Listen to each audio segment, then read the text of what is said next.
melewati tonggak 6 bulan pertama, semester pertama pemerintahan kita.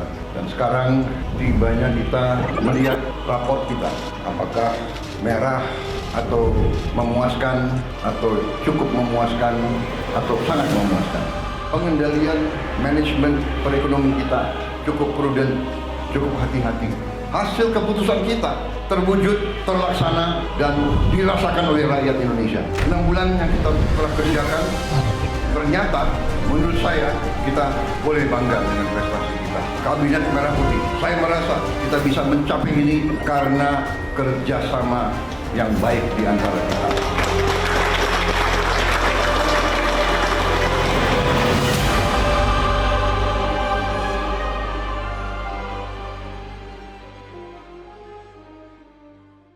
Trade war belum berakhir. Kalau berlayar, ombaknya lagi besar. Kalau kita terbang headwind, ada angin dari depan. Kalau di laut harus pakai pelampung. Kalau di pesawat harus pakai safety seat belt. Kita harus betul-betul awas menghadapi persaingan global dan menurunnya jumlah perdagangan karena kebijakan uncertainty yang dilakukan oleh Amerika. Apa yang diinginkan Amerika, Pak? Di Amerika tidak menghantam Indonesia. Strategi negosiasi Indonesia dengan Amerika Serikat, beberapa pihak mengatakan ini bahaya, bisa memperlemah ekonomi Indonesia. Indonesia berada dalam pusaran trade war antara Amerika dan kapan, Pak, targetnya perundingan ini bisa memberikan hasil? Target kita tentu kalau lebih cepat akan lebih baik. Apakah bisa 10 atau 32% itu kembali ke 0% lagi? Pertanyaannya dikirim ke White House. Ke Amerika Serikat? Ya, jadi jangan dikirim ke saya. Kita juga dengar, Pak Erlangga, bahwa ada rencana Presiden Prabowo untuk bertemu langsung dengan Presiden Donald Trump. Bagaimana dengan pelemahan, Pak, yang terjadi 3 bulan pertama di tahun ini, Pak? Menurut Bank Dunia, 60% penduduk Indonesia ada di bawah garis kemiskinan. Masyarakat mengeluh, mencari kerja kok saat ini susah. Fakta dan kenyataannya ini sebenarnya seperti apa? Soal PHK. Data di Kementerian Tenaga Kerja di tahun ini ada PHK 12.000 tenaga kerja, tapi Asosiasi Buruh mengatakan PHK-nya itu 60.000 tenaga kerja. Yang betul ini yang mana, seperti apa Anda melihat masa depan ekonomi Indonesia di tengah ketidakpastian yang masih tinggi di kondisi dunia ini? Sebagai nakoda atau pilot yang berpengalaman, seberapa optimis Pak Erlangga melihat Indonesia ini akan keluar bukan hanya utuh, Pak, tapi lebih kuat dari sebelumnya?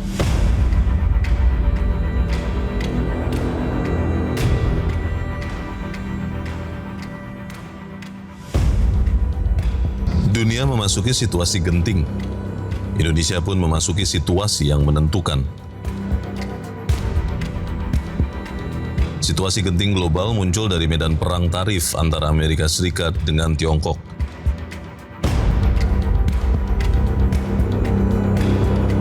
Situasi yang menentukan juga muncul di dalam negeri. Pertumbuhan ekonomi nasional melemah di triwulan pertama 2025. Strategi Indonesia untuk bangkit menjadi negara maju sedang diuji.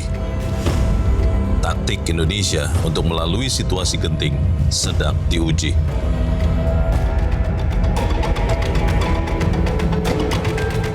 Pekan lalu, untuk menghindari dampak buruk melonjaknya tarif Amerika Serikat, Indonesia bergerak cepat menjadi salah satu negara pertama di dunia yang melobi Amerika Serikat. Hasilnya, Indonesia berhasil mendapat komitmen dari Amerika Serikat untuk berunding menurunkan tarif dalam 30 hari ke depan. Di tengah ketidakpastian global dan ketidakpastian sikap akhir Presiden Amerika Serikat Donald Trump soal tarif, Indonesia tidak berhenti dengan mengirimkan tim negosiasi tarif yang dipimpin Menteri Koordinator Perekonomian Airlangga Hartarto.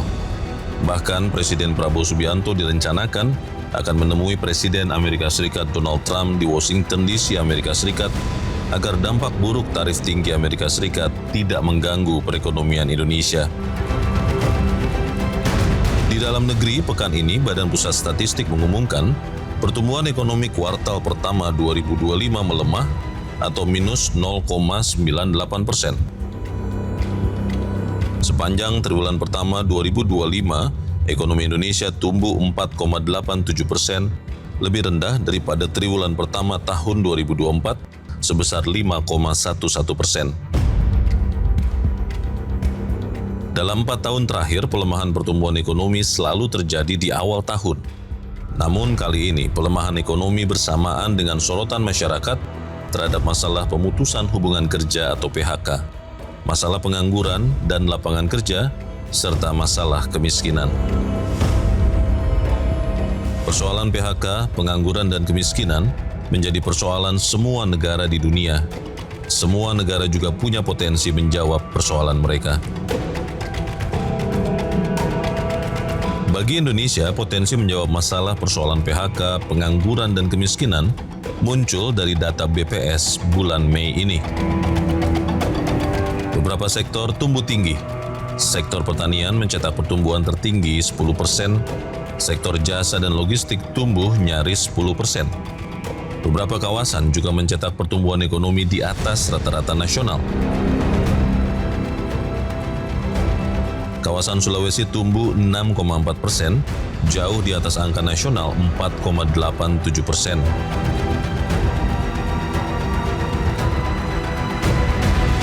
Pulau Jawa juga masih mencetak pertumbuhan ekonomi sedikit di atas rata-rata nasional 4,9%. Ada tantangan, namun tetap ada peluang. Saatnya taktik cerdik di masa pelik. Inilah taktik penting di masa genting.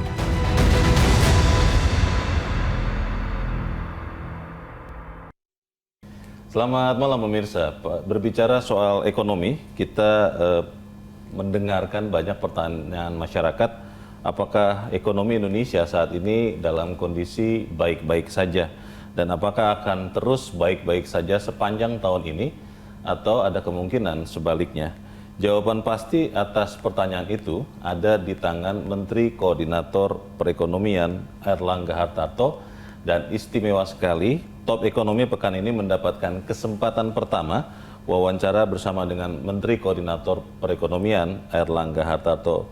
Pak Menko, selamat malam Pak. Selamat malam. Sehat-sehat Pak? Alhamdulillah. Sudah perjalanan panjang ke sekian tempat, sehat ya Pak ya? Alhamdulillah. Alhamdulillah.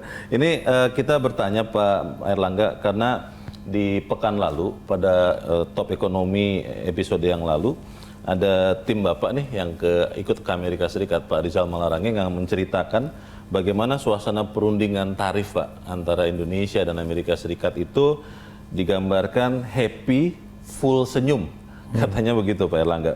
Apakah memang seperti itu, dan suasana perundingan secara keseluruhan itu seperti apa sebetulnya Pak? Ya, pertama tentu Indonesia menjadi salah satu negara yang mengawali perundingan bersama. Pada waktu itu ada dari Jepang ada di sana, Vietnam ada di sana, kemudian juga kalau nggak salah Italia ada di sana. Jadi ada beberapa negara yang pada waktu minggu pertama sama-sama ada di sana. Pertama kali ya? Salah satu yang pertama.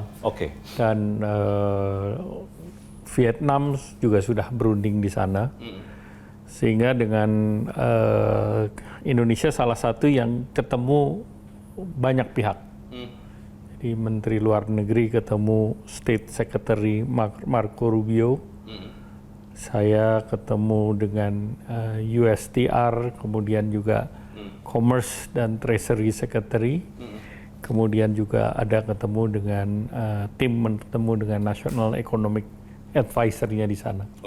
Jadi negara lain mungkin ketemu 2 atau 3 menterinya. Sehingga tentu Indonesia mendapat pemahaman yang lebih paripurna. Namun tentu namanya perundingan, kita belum bisa menyimpulkan sebelum perundingan itu berakhir. Ya. Kemarin itu berarti kalau boleh saya bahasakan Pak Menko, itu adalah perundingan awal ya Pak? Perundingan awal. Perundingan awal yang informasinya adalah kalau tidak salah yang tadinya dijadwalkan 16 hingga 23 April tapi ternyata lebih lama menjadi 25 atau 26 April. Itu benar atau tidak, Pak? Ya, 16 sampai 24 karena memang jadwal pertemuannya berbeda-beda. Oh. Dan Indonesia juga menemui beberapa stakeholder, antara lain dari US Chamber of Commerce, kemudian USABC, USINDO, kemudian ada beberapa perusahaan. Dengan demikian Indonesia mendapat gambaran utuh terkait kepentingan daripada apa yang menjadi keinginan Amerika dan apa yang menjadi harapan dari korporasi-korporasi yang sebagian beroperasi di Indonesia. Pak Airlangga, kalau ingin menyederhanakan Pak, supaya pemirsa Top Ekonomi juga bisa memahaminya, ketika Anda melaporkan hasil negosiasi kepada Presiden Prabowo, Pak Airlangga, di 25 April yang lalu, kami mengatakan bahwa keberhasilan terbesar Indonesia adalah sukses mencapai kesepakatan dengan Amerika Serikat untuk berunding penurunan tarif, kemudian juga membuat non-disclosure agreement. Betul seperti itu atau seperti apa Pak gambarnya? Ya, pertama tentu perundingan ini kan baru mulai. Baru mulai? Jadi ada lebih dari 70 negara yang akan memulai perundingan. Bersamaan? Dalam periode bersamaan 90 hari. Nah, tentunya bagi pemerintah Amerika ini akan menjadi waktu yang sangat sibuk. Nah, kemudian bagi Indonesia tentu kita berkomunikasi dengan berbagai negara lain, dengan negara ASEAN melalui Malaysia ataupun langsung, kemudian juga dengan Korea, bahkan juga kita bertukar informasi dengan Jepang, sehingga tentunya ini menjadi bahan kita untuk membahas nanti dengan apa yang diminta oleh Amerika. Jadi tentu kalau bicara keberhasilan kita menunggu pada saat terjadi conclude the deal. Kalau ini baru di awal, proses awal. Maksud saya itu tadi adalah doa rakyat Indonesia, Pak Airlangga. Kalau bicara soal satuan tugas, Pak, kan sudah dibentuk juga ya, Pak Airlangga. Ada Satgas Perundingan Tarif.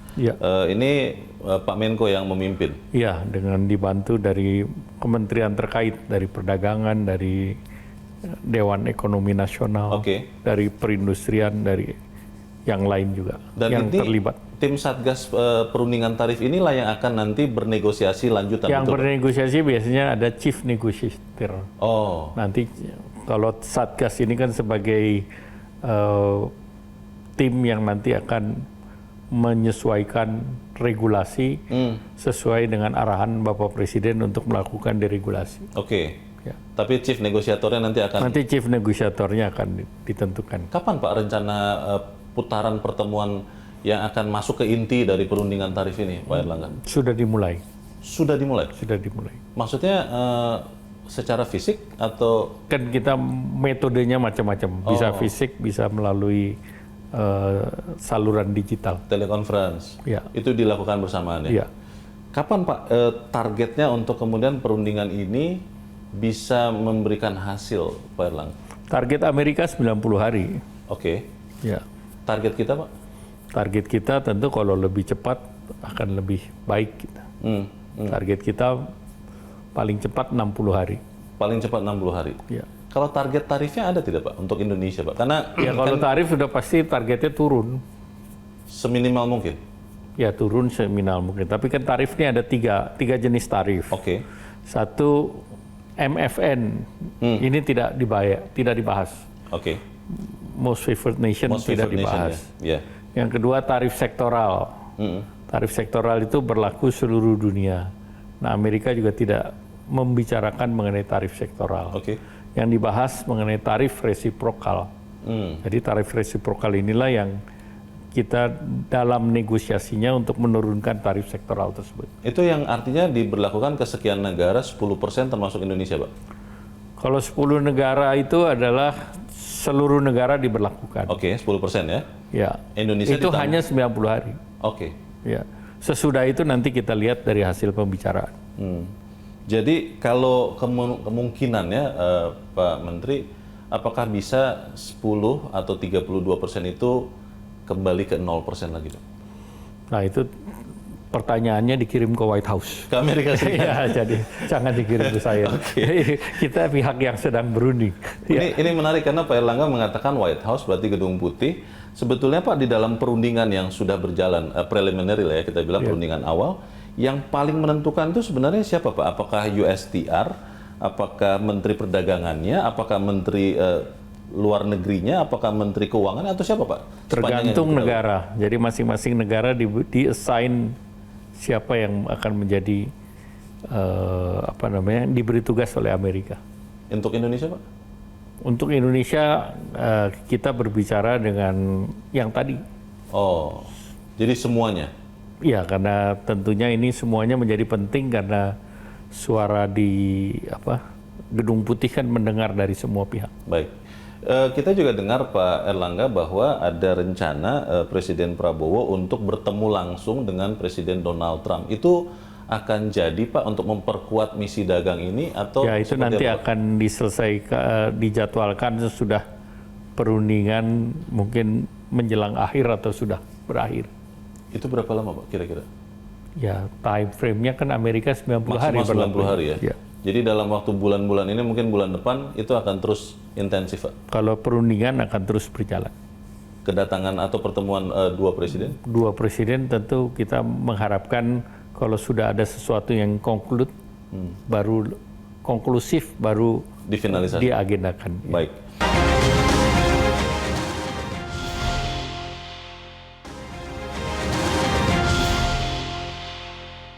Baru saja kita melewati tonggak 6 bulan pertama, semester pertama pemerintahan kita. Dan sekarang tibanya kita melihat raport kita, apakah merah atau memuaskan, atau cukup memuaskan, atau sangat memuaskan. Pengendalian manajemen perekonomian kita cukup prudent, cukup hati-hati. Hasil keputusan kita terwujud, terlaksana, dan dirasakan oleh rakyat Indonesia. 6 bulan yang kita telah kerjakan, ternyata menurut saya kita boleh bangga dengan prestasi kita. Kabinet Merah Putih, saya merasa kita bisa mencapai ini karena kerjasama yang baik di antara kita.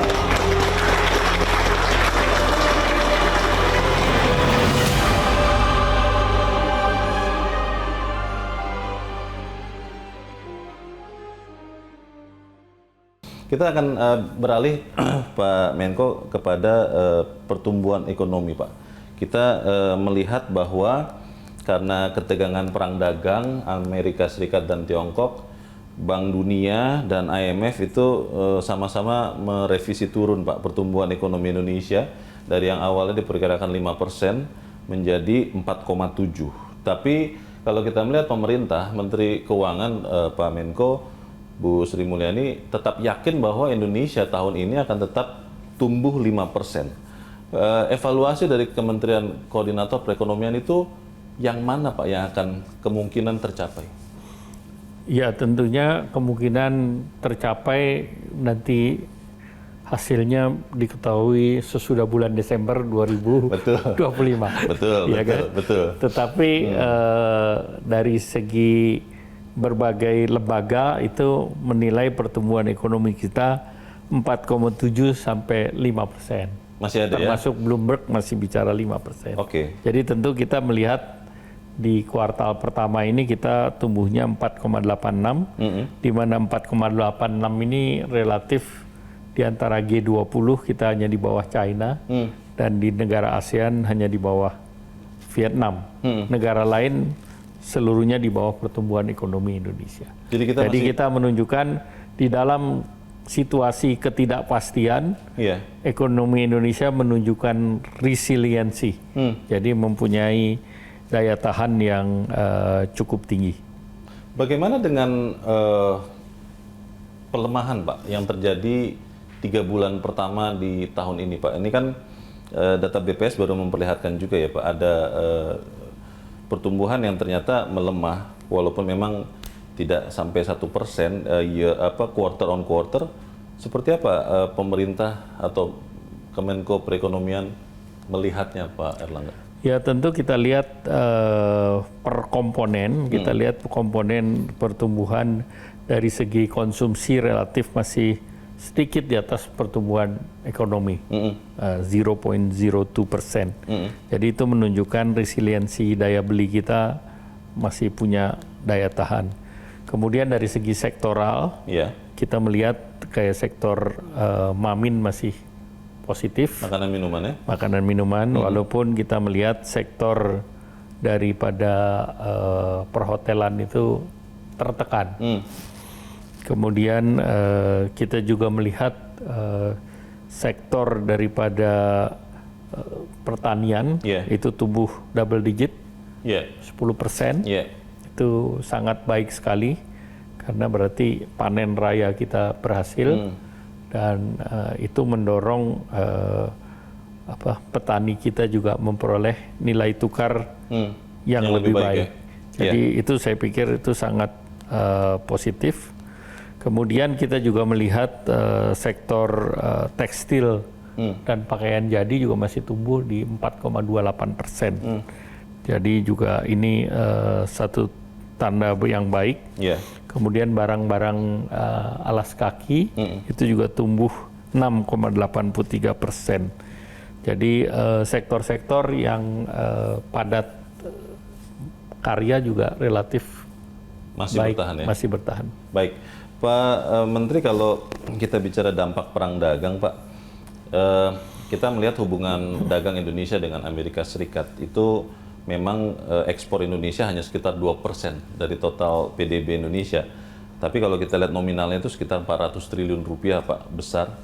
Kalau dibandingkan, Pak Erlangga, lebih bahaya mana tarif tinggi Amerika Serikat ke Indonesia, ini berarti hubungan dagang bilateral, Pak, atau dampak dari perang tarif secara umum? Karena kita lihat ketika Amerika Serikat masih cukup ngotot-ngototan dengan Tiongkok, Pak, dengan China, kan berdampak juga ke seluruh dunia termasuk Indonesia.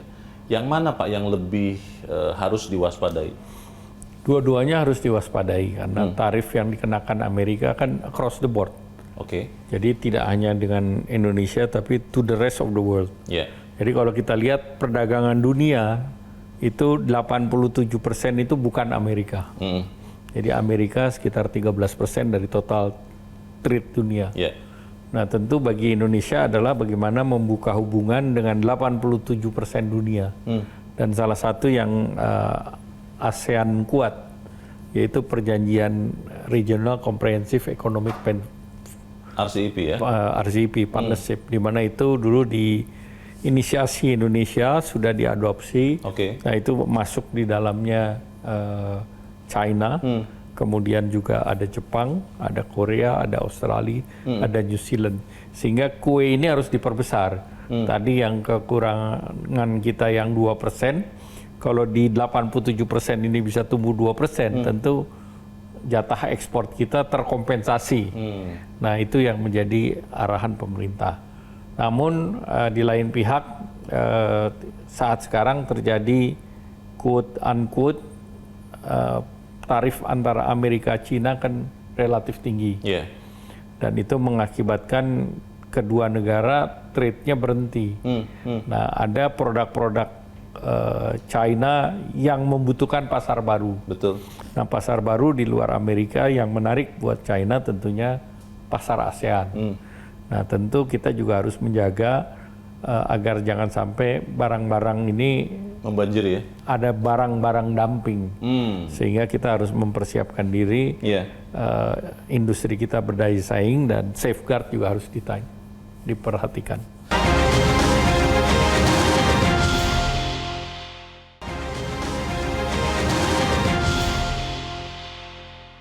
Baru saja kita melewati tonggak 6 bulan pertama, semester pertama pemerintahan kita.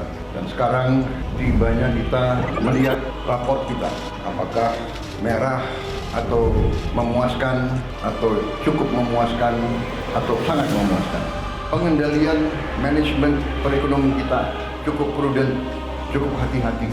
Hasil keputusan kita terwujud, terlaksana, dan dirasakan oleh rakyat Indonesia. 6 bulan yang kita telah kerjakan, ternyata menurut saya kita boleh bangga dengan prestasi kita. Kabinet Merah Putih, saya merasa kita bisa mencapai ini karena kerjasama yang baik di antara kita.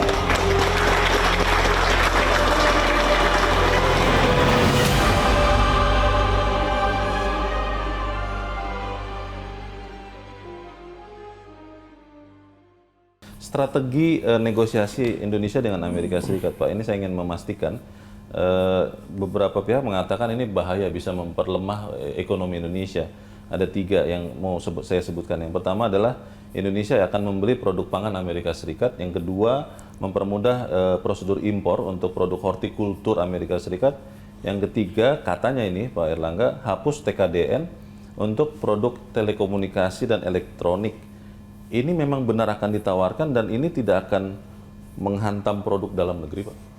Ya, pertama produk itu tidak diproduksi oleh Amerika, jadi Amerika tidak menghantam Indonesia. Oke. Ya. Oke. Jadi yang kedua, produk yang kita import, produk hortikultur yang sekarang pun biaya masuknya 0 sampai 5. Baik. Karena Indonesia tidak memproduksi. Dan itu akan ditambah volumenya. Jadi maksudnya? tentu ini volume pernah tinggi, tetapi pada saat Amerika kena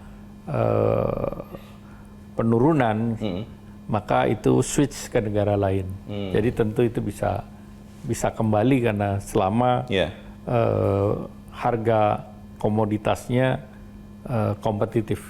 Oke. Ya. Satu lagi Pak, yang dalam negosiasi dagang dengan Amerika Serikat dikatakan bahwa kita Indonesia menawarkan kerjasama terkait kritikal mineral, logam jarang. Ini apa yang diinginkan Amerika, Pak? Critical mineral bagi kita kan salah satu kan ya yang mereka butuhkan kan ekosistem electric vehicle. Dalam hal ini untuk baterai dan nikel. Critical mineral ini sudah ditawarkan ke Amerika sejak perundingan Indo-Pacific Economic Framework. Jadi ini bukan barang baru. Jadi pada waktu itu kita sudah memberikan non-paper kepada Amerika. Bahkan pada waktu itu bekerja sama dengan negara lain. Nah tentu sekarang pembicaraannya dulu sifatnya unilateral, sekarang sifatnya bilateral. Jadi tidak ada hal yang baru yang ditawarkan. Baik, kita kembali ke soal kemiskinan ya, Pak Airlangga. Ini pekan lalu Bank Dunia, Pak, mengatakan ada data 60% menurut Bank Dunia penduduk Indonesia ada di bawah garis kemiskinan. Itu standar Bank Dunianya Rp110.000 per hari. Badan Pusat Statistik menggunakan purchasing power parity Rp20.000 per hari. Iya. Bahasa sederhananya seperti apa, Pak Menko? Apakah memang yang dirilis Bank Dunia itu benar atau kurang tepat atau seperti apa? Ya, pertama tentu Bank Dunia menganggap Indonesia sudah masuk di upper middle income country, sehingga standarnya mereka naikkan. Padahal Indonesia baru masuk di awal dari upper middle income country, jadi tidak sama. Dan tentu standar kita sekarang dengan BPS dengan standar yang 20.000 per hari. Jadi kalau yang disampaikan di Bank Dunia kan angkanya lebih tinggi.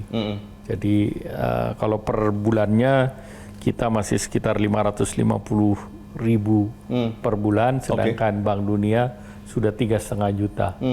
Jadi memang beda angkanya. Tetapi dari segi purchasing power parity kan kita kalau dihitung secara nasional pun ekonomi Indonesia meloncat ke level 7 besar dunia.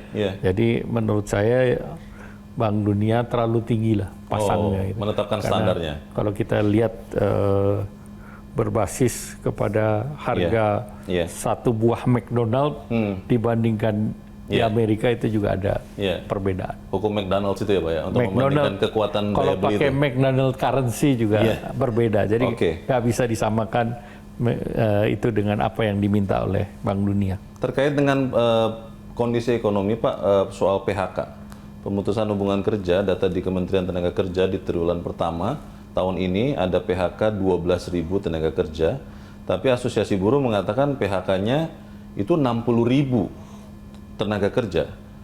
Yang betul ini yang mana dan apakah ini kemudian diadres khusus, diantisipasi khusus? Pertama tentu ada data yang formal termasuk dari BPJS Tenaga Kerja.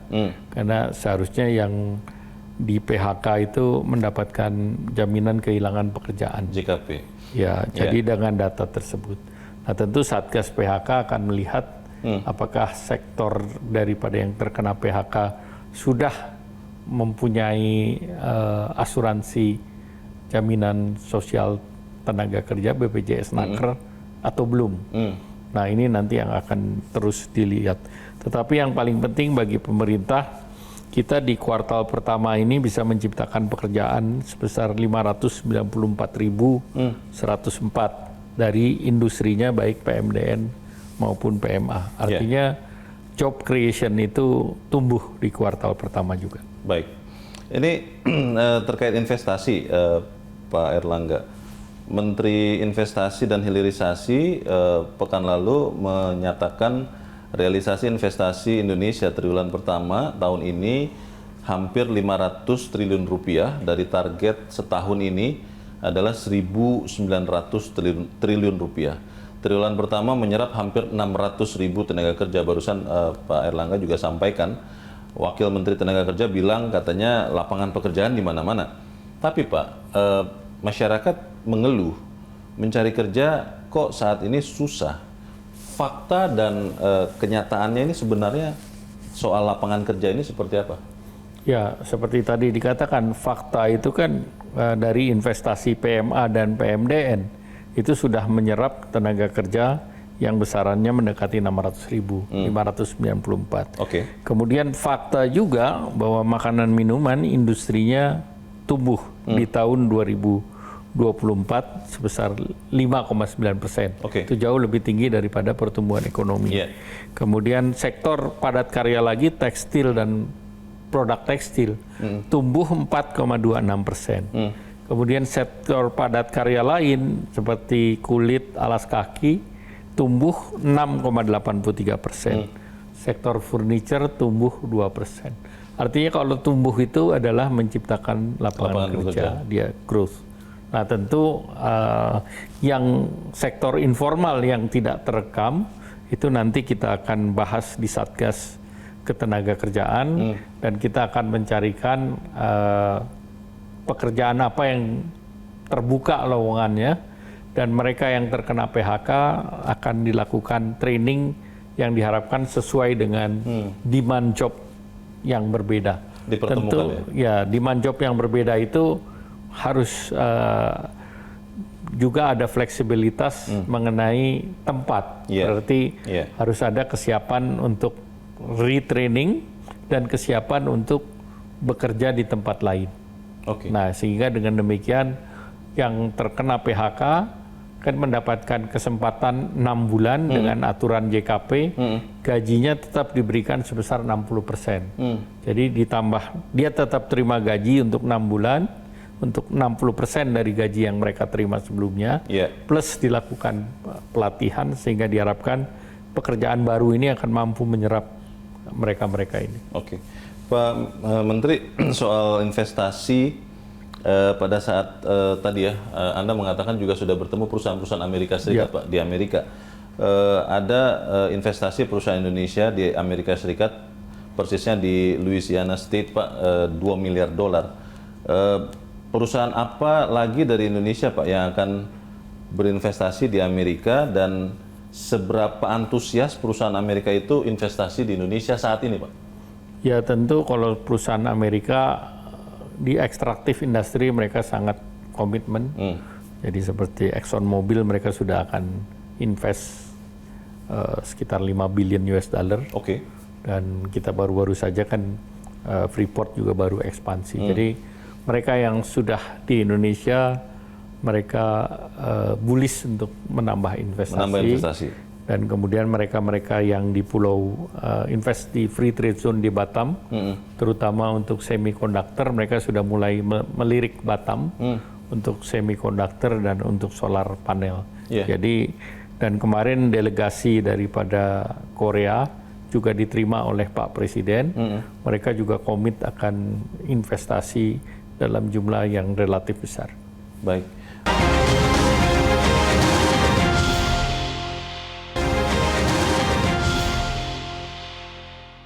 Baru saja kita melewati tonggak 6 bulan pertama, semester pertama pemerintahan kita. Dan sekarang tibanya kita melihat raport kita, apakah merah atau memuaskan, atau cukup memuaskan, atau sangat memuaskan. Pengendalian manajemen perekonomian kita cukup prudent, cukup hati-hati. hasil keputusan kita terwujud, terlaksana, dan dirasakan oleh rakyat Indonesia. 6 bulan yang kita telah kerjakan, ternyata menurut saya kita boleh bangga dengan prestasi kita. Kabinet Merah Putih, saya merasa kita bisa mencapai ini karena kerjasama yang baik di antara kita.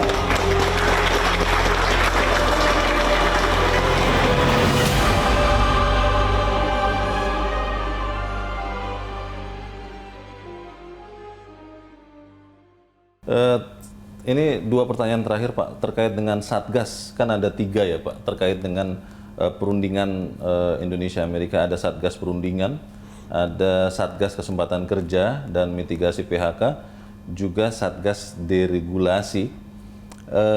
Pimpinan anggota 3 Satgas ini siapa Pak? Sudah mulai bekerja atau seperti apa?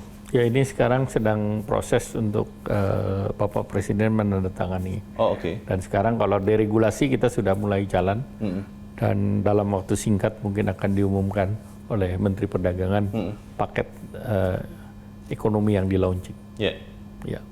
Untuk memungkas perbincangan kita, Pak Menko, seperti apa Anda melihat masa depan ekonomi Indonesia di tengah ketidakpastian yang masih tinggi di kondisi dunia ini, Pak?